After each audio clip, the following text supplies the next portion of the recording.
Hi y'all, it's time for part 2 of the series, reading excerpts from my book, Equal Protection Under God. Today I'll be reading from chapter 1, Stigma of Inferiority. Quote, there can be no doubt that our nation has had a long and unfortunate history of sex discrimination. Traditionally, such discrimination was rationalized by an attitude of romantic paternalism, which in practical effect put women not on a pedestal, but in a cage, end quote, from the case Frontiero versus Richardson.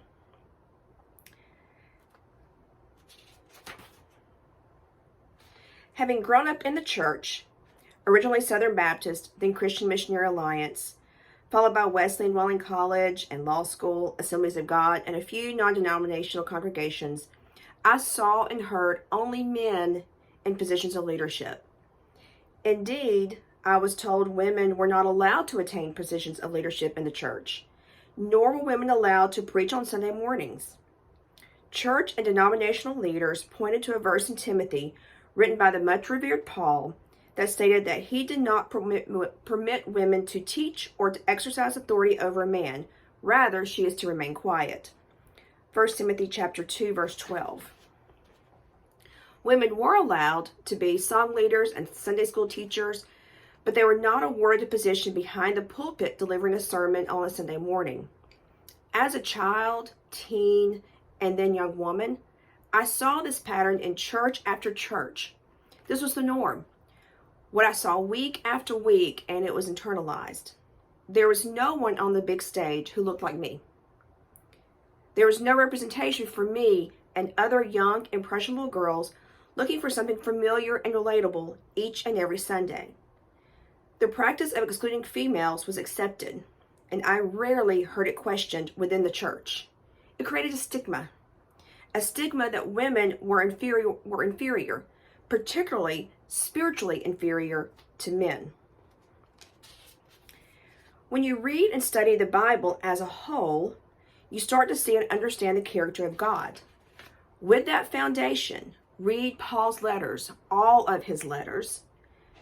When you read the entire Bible and all of Paul's letters, you learn the stigma of inferiority is man-made. It's not God-made.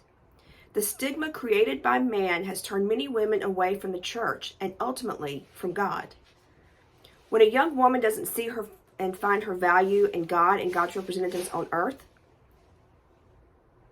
she will look elsewhere. We Christians will use the term world in a derogatory manner to refer to everything that's not contained in the four walls of the church or revered in the Bible. However, the world can teach us a few things that are in line with God's character. The world, at least within the borders of the United States of America, embraces the idea of women in leadership roles, upholding women with value independent of their spouses and children. Ultimately, the American courts have embraced the idea that women are not inferior to men. American law recognizes that sex classifications stigmatize when women are excluded from occupations thought to be more appropriate to men.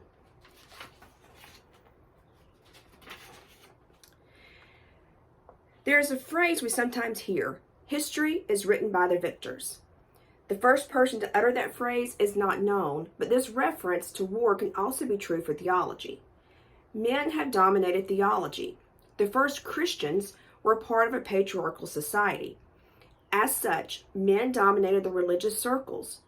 Women were prohibited from formal education for many centuries.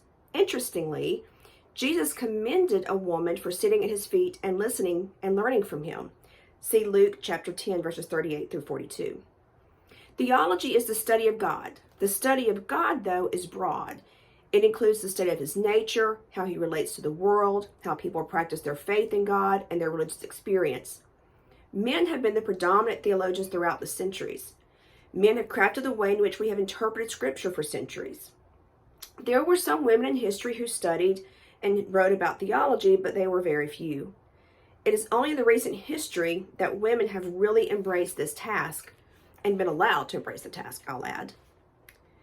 The stigma created through centuries of male-dominated theology is slowly fading away as more women read the Bible, study theology, and take their gift of preaching and teaching to the masses.